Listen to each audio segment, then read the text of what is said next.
Hello, मैं हूं अभिषेक वर्मा और आपका स्वागत करता हूं नेक्स्ट फाउंडर की इंटरव्यू सीरीज में।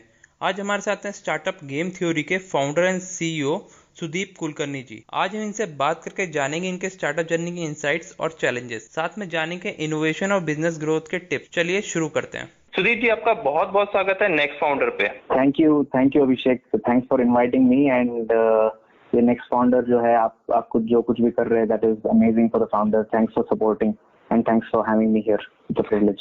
जी, मेरा पहला सवाल आपसे ये रहेगा कि आपको गेम थ्योरी स्टार्ट करने का आइडिया किस तरीके से आया और आपने किस तरीके से इसको शुरू किया? प्रीवियसली मेरा एक और स्टार्टअप था द ट्राइब, जो एक फिटनेस स्टार्टअप था and we ran that for 4 years। उसके बाद क्योरफिट अक्वायर्ड अस इन 2017। जो कल्ट जो अभी बना है वो these are the precursor to cult, जो ग्रुप एक्सरसाइज का फिटनेस है। So it got me thinking कि हम लोग क्या कर सकते हैं। Even then 70% of the people drop off, don't use membership. तो इसके लिए क्या कर सकते हैं? We realized that sports is something that naturally something people play, and इसके लिए we started researching a little more on sports, and from there we realized that there are a lot of gaps in the market and we can get a lot more people to play sports which they enjoyed during their childhood, to stay fit, and that's where the idea was born. जी, अगर मैं एक common man हूं तो मेरे लिए game theory जो आपका startup है उसमें क्या चीजें हैं, मैं मेरे लिए क्या सुविधाएं या किस तरीके की सर्विसेज आप प्रोवाइड करते हैं? देखिए, अभी तो हम लोग क्या कर रहे हैं कि we are partnering with existing facilities. वहां पे हम अपना टेक लाते हैं। First bit is that booking वगैरह सब ऑलरेडी एग्जिस्टिंग है मार्केट में, तो उसका तो कुछ डिफरेंशिएशन नहीं है। But as a customer, if you book via Game Theory app or you download the Game Theory app, you'll be able to match make with people to play, let's say, a game of badminton with similar skilled people. Because your game experience has to be great every time and you need to get a great workout, you meet people of similar skill level, and when you step onto the courts, sab jo experience rehta hai wo better 100 times.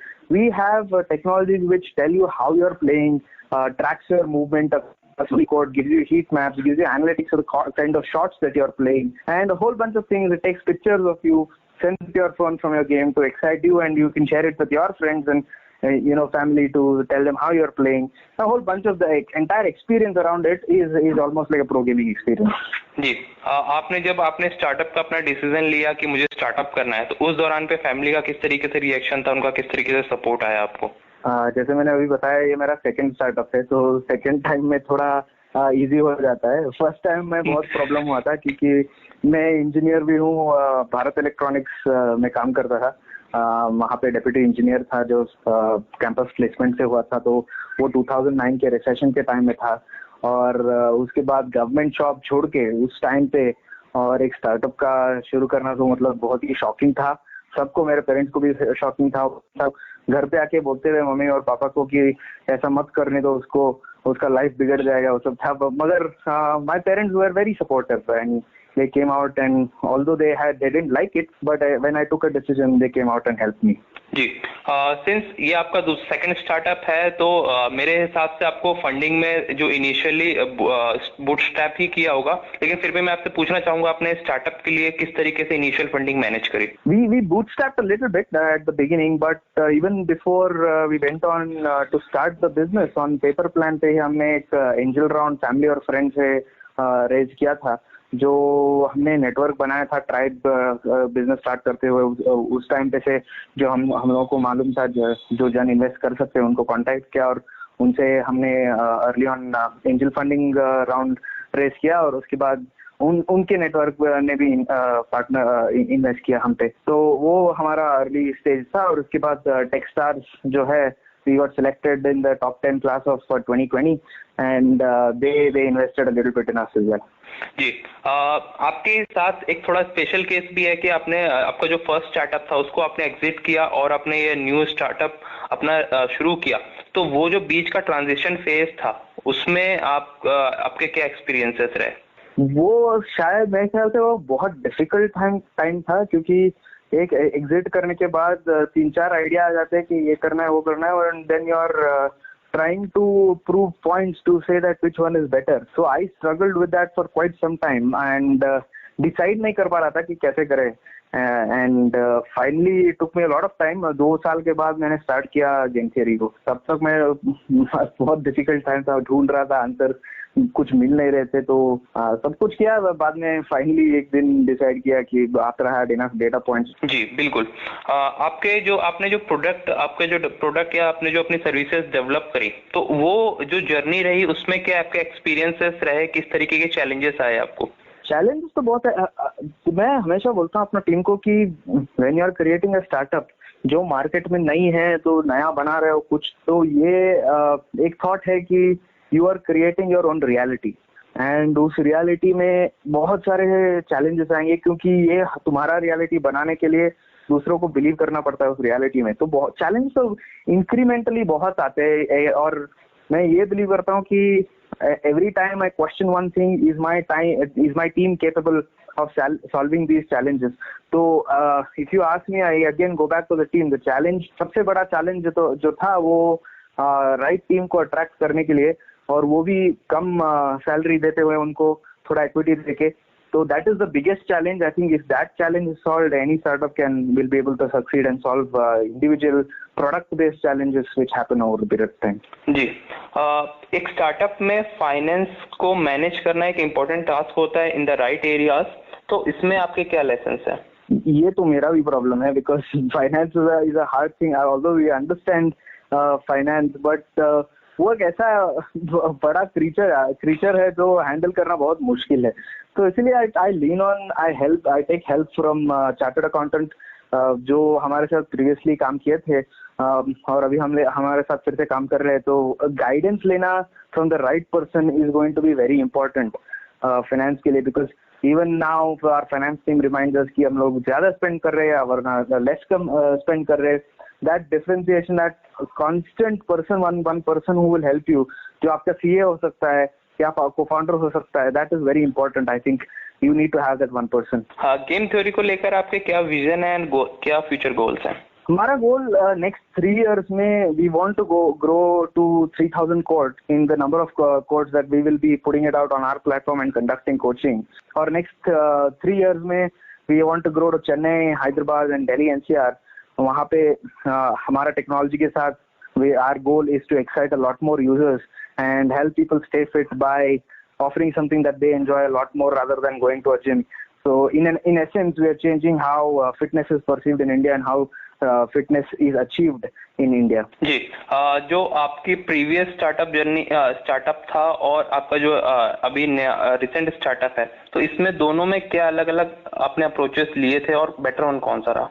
The previous startup में तो मतलब actually I didn't know anything. Startup करने के बारे में भी कुछ पता नहीं था, तो पैशन था इसीलिए स्टार्ट किया। एंड उसके बाद इस स्टार्टअप में तो फोकस आ गया, पता चला है कि बिजनेस कैसे चलाते हैं। तो दैट चेंज वो बहुत इम्पोर्टेंट रहा है। लास्ट टाइम हमने टीम पे इतना कॉन्सेंट्रेट नहीं किया था, ग्रोथ पे उतना कॉन्सेंट्रेट नहीं किया था। इस बार हम लोगों ने razor sharp focus of growth बना लिया है और टीम भी बना लिया है। तो that is the big difference, and definitely इस स्टार्टअप में क्योंकि कॉन्शियसली बिल्ड किया है सब from the learnings of the previous startup, तो ये इसमें बेटर रहेगा। जी, पिचिंग इन्वेस्टर और इक्विटी को लेकर आपके क्या एक्सपीरियंसेस और लेसन्स रहे? Pitching investors, I think lesson to take away is that ये रिसेंट लेसन रहा है which is I think is very impactful, which I would like to share with anybody listening, any founder who is listening to this podcast, is that when you create your pitch deck, creating the pitch deck is not the end of the story. The end of the story is when each of those questions that come out, and you make notes of any who your friends you pitch to, the questions they ask, you make notes of that question. And then you go in detail and do more work on it and create a pitch deck alternate to the main pitch deck which answers these questions. So when you get asked these questions by the investor, you can immediately pull out this pitch deck which you have created as answers to the questions. Share that with them, which also shows that you are so much more prepared and so much more you understand your own business to have done this whole homework about the questions that might arise. So I think that was one of the biggest takeaways, and diving deep into these questions, not just surface level पे answer एक sentence का लिख दिया I think every question needs to be requires an hour to answer. वो उस पे थोड़ा काम करने से I think it will really help you clarify and deliver your pitch in a much better way, which will create impact and raise equity investment in the process. जी, मैं आपसे एक क्वेश्चन और पूछना चाहूंगा कि जैसे एक स्टार्टअप में एक फाउंडर को एग्जिट करने के डिफरेंट स्टेज पे चांसेस मिलते हैं, तो कि उसको किस तरीके से फिगर आउट करना चाहिए फाउंडर को कि या क्या टूल्स यूज करने चाहिए कि अब ये राइट टाइम है एग्जिट करने के लिए? I think the most important question यही रहेगा कि how much does it motivate you now? हम लोग जो स्टार्टअप जब हम स्टार्ट करते हैं तो we have full conviction, full belief, but during the process and time we lose that focus. We tend to lose that energy which we come back every day to build the startup. So one thing I'd say is burnout is a hard thing. You burn out anywhere between 2 to 3 years with so much effort, so much focus. Burnout happens to anybody 2 to 3 years. Managing that, not spending 18 hours a day on a startup but 12 hours to prolong that is important, because this is a long battle and it is not going to be as much as 2 साल 3 साल लगा ले यार खत्म हो जाएगा. So it's a long drawn war. So you have to address one day at a time. So having that time is important.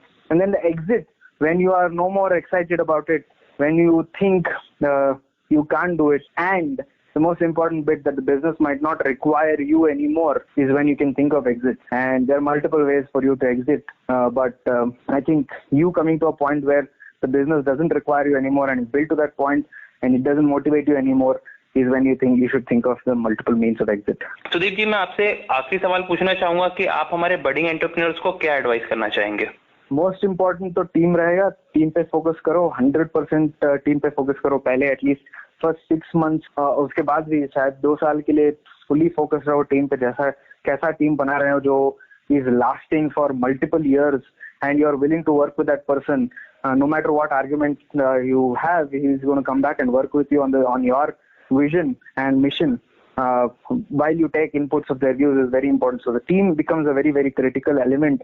Or razor focus on growth and go out and get it. Go out and crack all of your problems, solve all of your problems, and then crush your goals is what I would say. Stay focused and stay energetic and achieve your goals.